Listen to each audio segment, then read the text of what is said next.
تمہارے ماں باپ ہیں، جو والدین ہیں تمہارے، اللہ رب العزت نے وہ رشتہ گنوایا ایمان کی ضمن میں کہ جو رشتہ دنیا میں سب سے زیادہ عزیز اور مقدم رشتہ ہے۔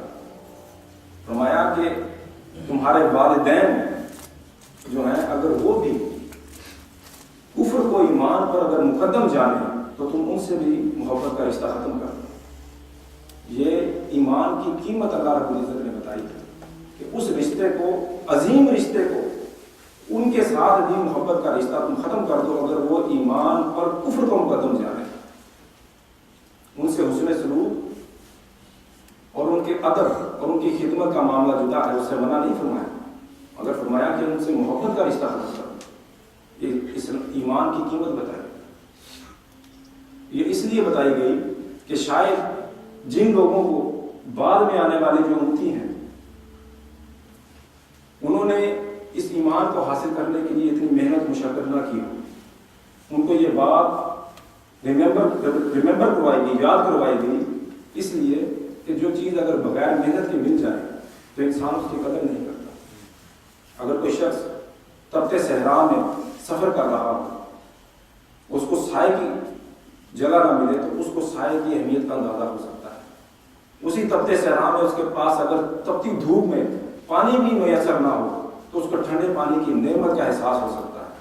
یہ میں نے دو چیزیں اس لیے آپ کو بتائیں کہ اس دور میں یہ دو چیزیں بہت عام ہیں، سایہ کہیں بھی مل جاتا ہے، پانی کہیں بھی مل جاتا ہے، مگر اگر یہ دو چیزیں میسر نہ ہوں تو پھر ان کی اس نعمت کا بھی اندازہ انسان لگا سکتا ہے۔ اسی طرح صحت و تندرستی، جب کسی نے بستر پر بیماری میں ایڑیاں رگڑی ہوں تو اس کو نعمت جو ہے صحت و تندرستی کی اس کا اندازہ نہیں ہو سکتا۔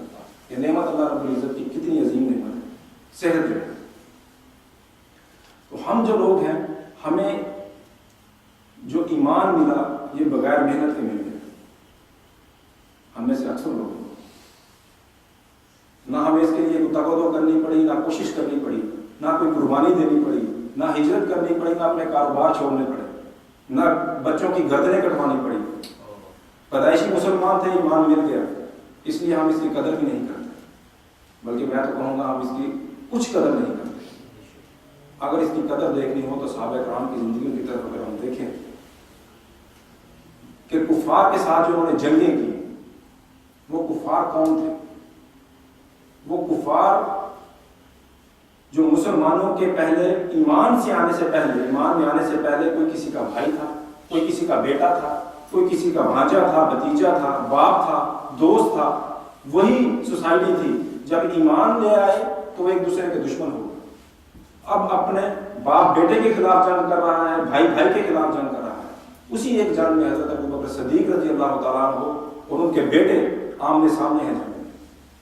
مسلمان ہونے کے بعد بیٹے نے حضرت ابوبکر صدیق رضی اللہ تعالیٰ عنہ سے کہا کہ ابا جان، میدان جنگ میں 2 مرتبہ ایسا موقع آیا کہ آپ کی گردن میری تلوار کی زد میں تھی، لیکن میں نے آپ کو باپ سمجھ کر چھوڑ دیا۔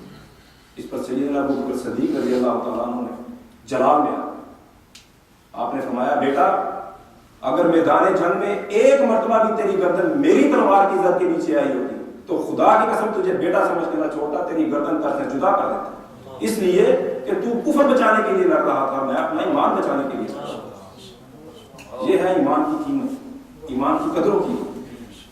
اسی طرح مدینہ کی بستی میں ایک دفعہ قحط پڑ گیا، خوراک کی قلت ہو گئی۔ اس دوران حضرت عثمان غنی رضی اللہ تعالیٰ عنہ، آپ بہت بڑے بزنس مین تھے، آپ نے 100 اونٹ غلے کے کسی دوسری جگہ سے منگوائے۔ جب مدینے کے تاجروں کو پتا چلا کہ عثمان رضی اللہ تعالیٰ عنہ نے 100 اونٹ غلے کے کسی دوسری جگہ سے منگوائے تو ان کی آمد سے پہلے مدینے سے باہر جا کر اس کو حاصل کرنے کے لیے دوڑے کہ ہم اس کو خرید کر مدینے میں آ کر مہنگے داموں کو بیچیں گے۔ اس پر جب وہ پہنچے تو انہوں نے کہا کہ ہم اس کو خریدنا چاہتے ہیں۔ حضرت عثمان غنی رضی اللہ تعالیٰ نے کہا کہ اس کی بولی لگاؤ، کتنا دینا چاہیے، کتنا پیسہ دے سکتے ہیں؟ کسی نے 1 گنا کہا، کسی نے 2 گنا کہا، کسی نے 4 گنا کہا، 5 گنا تک حضرت عثمان غنی کو آفر ہوا، مگر آپ نے نہیں دیا۔ تو مدینے کے تاجروں نے کہا کہ عثمان 5 گنا منافع مل رہا ہے اور تم